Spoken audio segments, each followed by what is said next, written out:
ولا یجرمنکم شنآن قوم، نہ برانگیختہ کرے تم کو دشمنی کسی قوم کی، الا اللہ تعدلوا، کہ تم انصاف نہ کرو، اعدلوا، انصاف کرو، هو اقرب للتقوی، یہ زیادہ نزدیک ہے تقوی کے۔ سلطان محمود غزنوی رحمت اللہ علیہ دربار میں بیٹھے تھے، دربار سرگرم تھا۔ ایک آدمی نے دور سے کہا، امیر المومنین، قیامت کے دن آپ کا گریبان ہوگا اور ہم گناہگاروں کے ہاتھ ہوں گے، آپ کی سلطنت میں ہم ذلیل و خوار ہو گئے۔ سلطان نے کہا کہ آخرت بہت سخت منظر ہے، وہاں تک مجھے نہ گسیٹو، جو معاملہ وہ مجھ سے آج کر لوں۔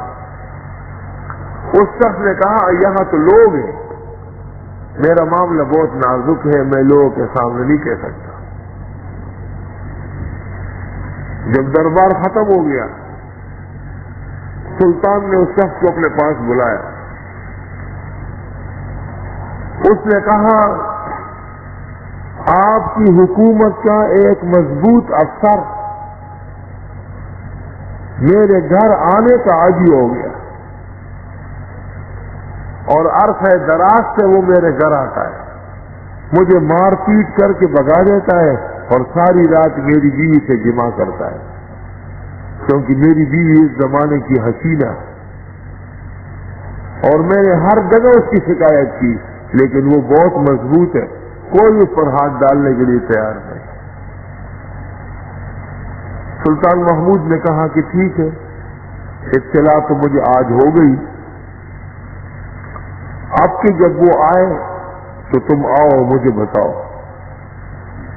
اور یہ کہہ کر سلطان محمود نے تمام چوکیداروں کو اور محل سرائے پر پہرا دینے والے افراد کو جمع کیا، اور ان کو کہا کہ اس شخص کو میں نے اجازت دی ہے کہ یہ جس وقت بھی محل سرا آئے گا کوئی شخص اس کو روکے گا نہیں۔ تمہارے سامنے اس لیے کر کے کہہ رہا ہوں کہ اس کو تکلیف ہے، وہ جس دن بھی ہو جس وقت بھی یہ آئے اور میں جس جگہ ہوں یہ مجھ تک پہنچے گا۔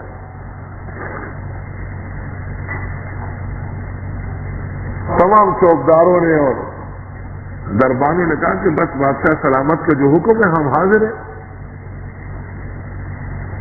جب سب لوگ چلے گئے اور چوکیدار بھی ہٹ گئے تو سلطان محمود نے اس کو کہا کہ ان لوگوں نے حامی تو بھر لی، مگر مجھے خوف و خطرہ ہے کہ آپ پر جب وہ تکلیف کی گھڑی آئے گی کہ شاید یہ مجھ تک آنے نہ دے۔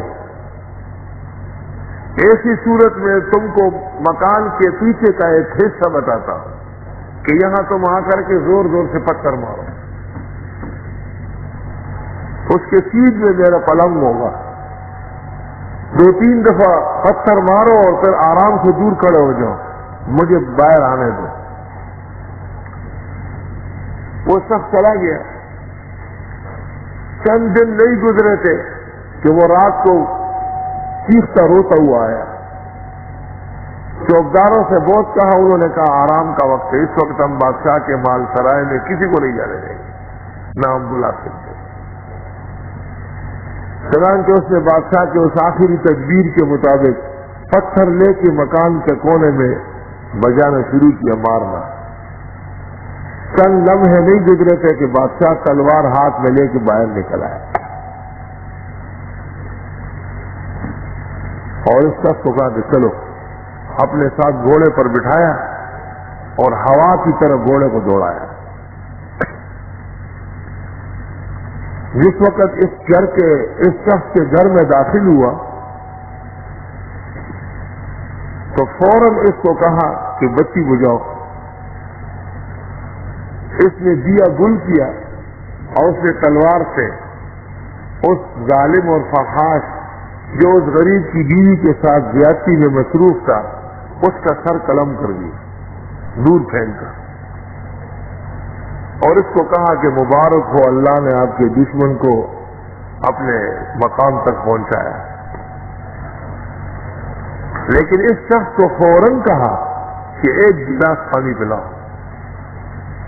کہ فوراً لپکا اور مٹکے سے کنڈول بھر کے وہ بادشاہ کی خدمت میں لے آئے. جب بادشاہ روانہ ہونے لگا تو یہ پیروں میں چپٹ کر رونے لگا کہ ایک بات تو یہ کہ آپ نے شمع کیوں گل کروایا. بادشاہ نے کہا یہ جو ظلم کر رہا تھا یہ میرا سگا بانجا تھا، کہیں ایسا نہ ہو کہ روشنی میں اس کے چہرے کو دیکھ کے مجھے اپنی بہن کا چہرہ عدل کے قیام سے مانی ہو جائے. شمع گل کرائے. کہا کہ آپ نے پانی بہت جلدی مانگا. فرمایا جس دن میں نے آپ کے چہرے پر مظلومیت کے آنسو دیکھے اس دن سے میں نے عہد کیا تھا کہ میں اس وقت تک پانی نہیں پیوں گا جب تک کہ اس شخص کے ساتھ جو ظلم ہو رہا ہے اس کا بدلہ میں نہ لوں. تو مجھے کتنے دن کی پیاس ہوگی آپ حساب لگائے کتنے دن پہلے آپ آئے. اعدلوا اقرب للتقوى، و انصاف کرو، یہ تقوی کے بہت قریب ہے، اس کو تقوی کہتے ہیں. حدیث شریف میں ہے قیامت کے دن 7 آدمی عرش کے سائے کے نیچے ہوں گے. الامام العادل، ان میں پہلے نمبر پر ایسا فرمان روا ہے جو عدل اور انصاف کر رہا ہو. اعدلوا، انصاف کرو، ہوا اقرب للتقوى، وہ بہت نزدیک ہے، یعنی اس سے تقوی پیدا ہوگا. واتقوا اللہ، اللہ سے ڈرو، ان اللہ خبیر بما تعملون، بے شک اللہ تعالیٰ خبردار ہے ان اعمال سے جو تم کرتے ہو.